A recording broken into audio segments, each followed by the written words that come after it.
Herd Jugs Racing, here we go with another motor build. This is a 4mm stock cylinder, OEM cylinders. This is my 4mm kit. The kit comes with the crank, all the bearings, welded on the pin, Japan bearings. Cylinders, bored honed. These ones fitted with 6450 795 pistons. Those are the long rod pistons. When you're running a 115 rod, you run a 795 piston. Even if it's a stock stroke with a long rod, run the 795 piston. We bore hone it, fit it to size, put a nice nasty little dune port on it.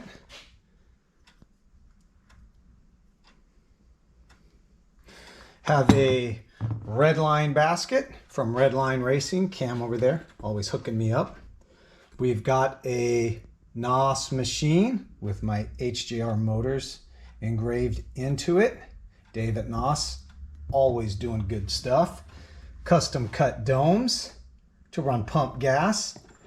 And you can see that nice turn into the combustion chamber, nice hemispherical dome. Keeps the heat down, nice radius from the squish band angle there. The squish band on the outside. These are Chariot reed cages, Chariot. These not being really popular, but I like them. They run good numbers. OEM transmission with the Pro Mod cut.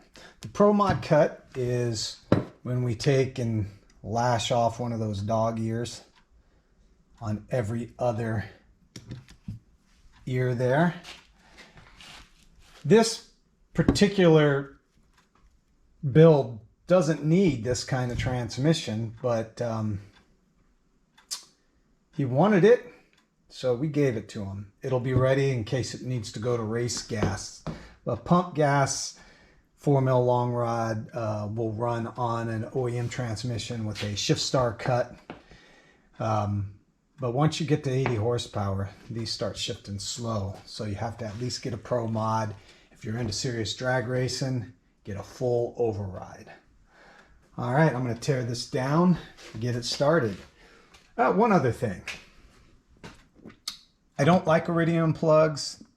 They promote too much heat in the combustion chamber, especially if you're going to run a 7. That's hot, hot, hot. BR8 is the standard. BR9 is what we usually run, one cooler. And I run standard copper cores. Don't run these iridiums, at least in my eyes. They promote too much heat in the combustion chamber. Into the trash with those things. He wanted me to change out his boost bottle back to an OEM crossover. If you have one or the other, it really doesn't matter. These take up a little more area, so you have a little harder time routing, and then stuff rubs up against them. And you can see that over time. This cleans the area up a lot better. These used to be sold as a horsepower gainer, and hey, back in 1988, that was the first thing I bought for my Banshee. Woo!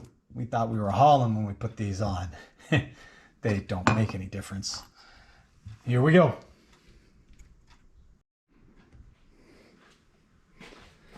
One thing you have to do if you're keeping these OEM intakes with OEM carbs, which is just fine. These intakes and stock carbs are great. I don't know why people try to throw them away so fast. They will do 70 horsepower at the rear wheel. So if you don't plan on making more than 70 horsepower, keep the stock intakes and carbs. Just eliminate the Tors with the Tors Deletion, Tors Eliminator Kit. You can find them on eBay. But what you can't do is run these with any aftermarket reed cages. You have to cut off the bat wings, as I call them. It's very easy. Just put them in the vise.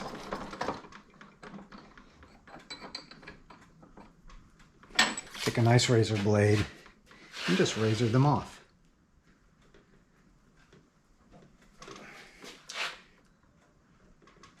You just cut them flush. You want to use a sharp blade, which this doesn't seem to be.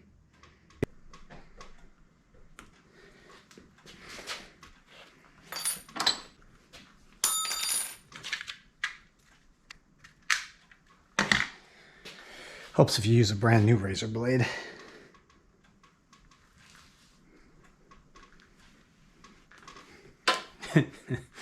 Yeah, a lot faster.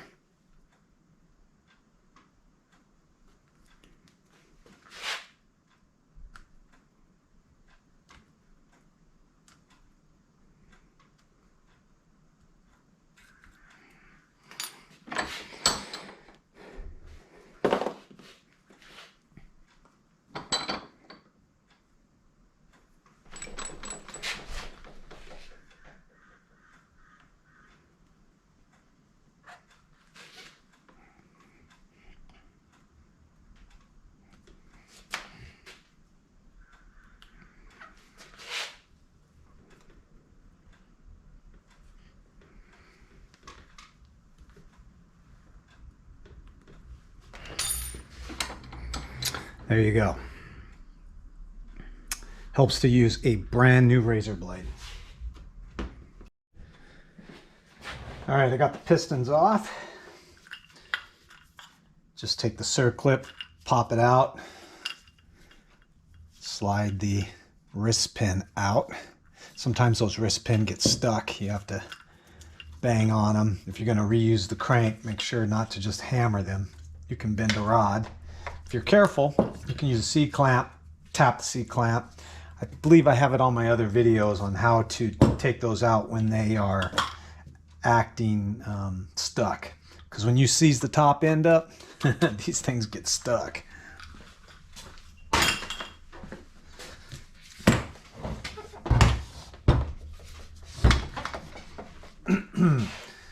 Get away from stripping all these screws.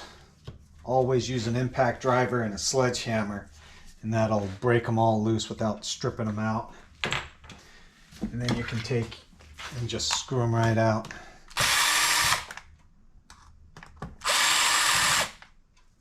Do you like my tool? Neck busted on it, and I haven't bought a new one yet. Still works. I'll just let it dangle until it drops off and forces me to go buy a new one.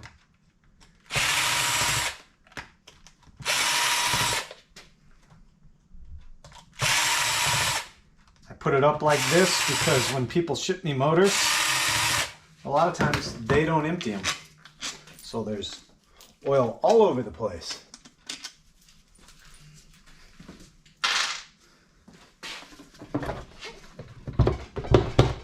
This one just smells full.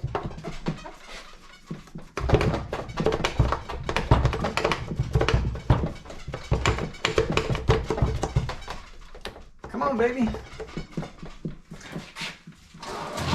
Need some manipulation here.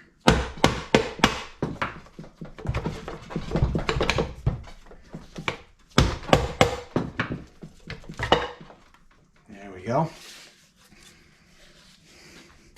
Inside looks pretty clean on this one.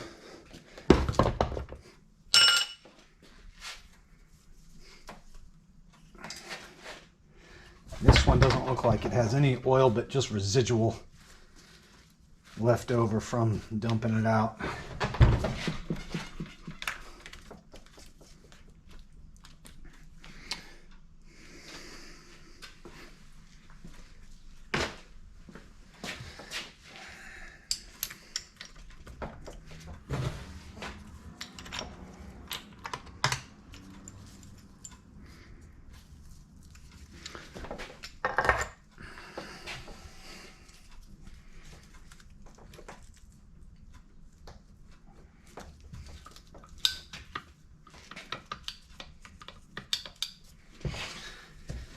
No pancake bearing. We'll make sure we put one on there.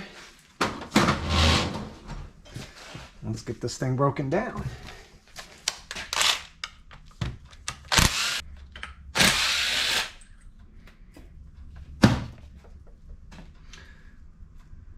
Purple springs. I don't think I've ever seen purple springs before. They look OEM. They're usually yellow or red though.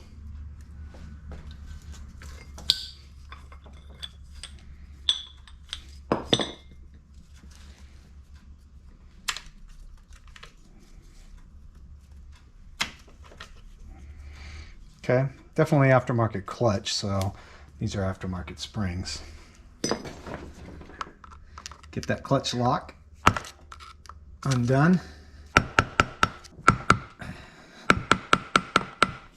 we go.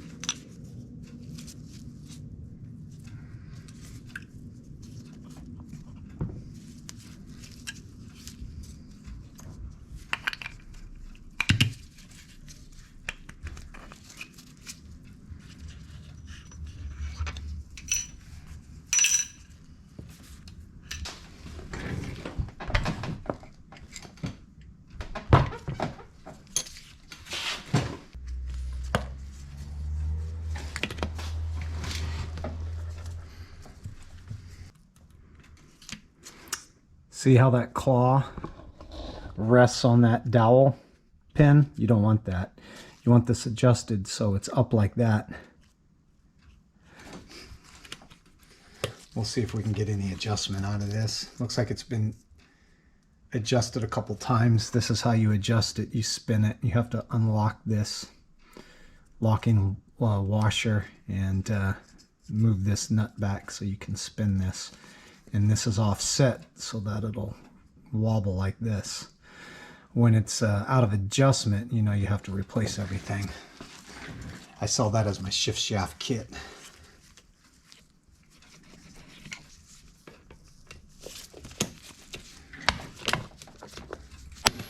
Break them loose with the impact.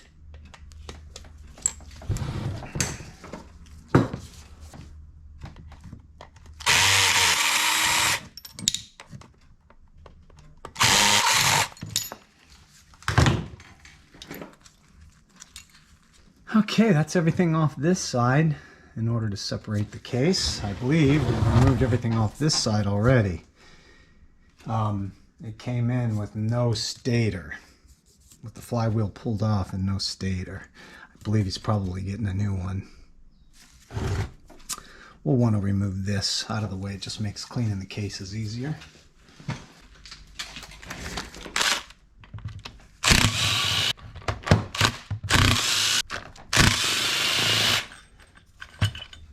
These are good to have.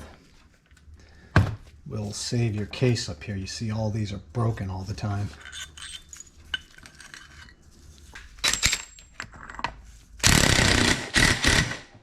Not want to come off. Sometimes these don't want to come off. They've Loctited them. Some kind of thread locker on them.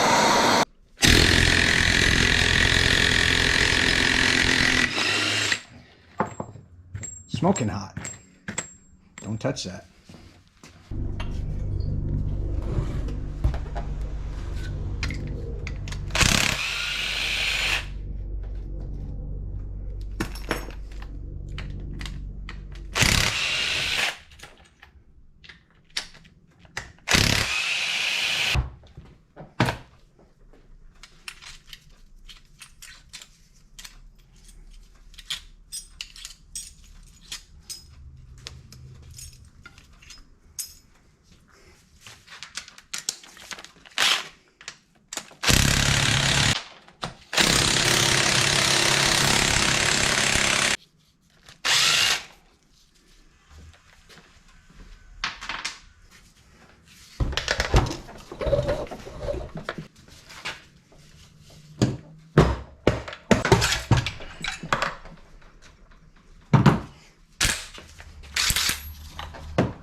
Shift forks look all in decent shape. The case looks in decent shape.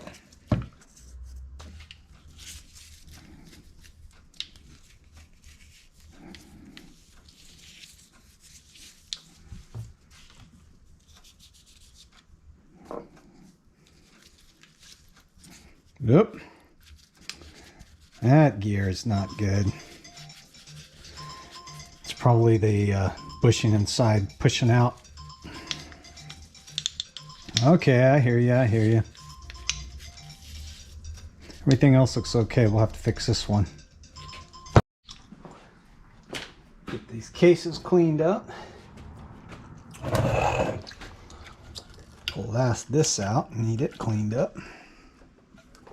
The actuator for the clutch. Pull this seal out.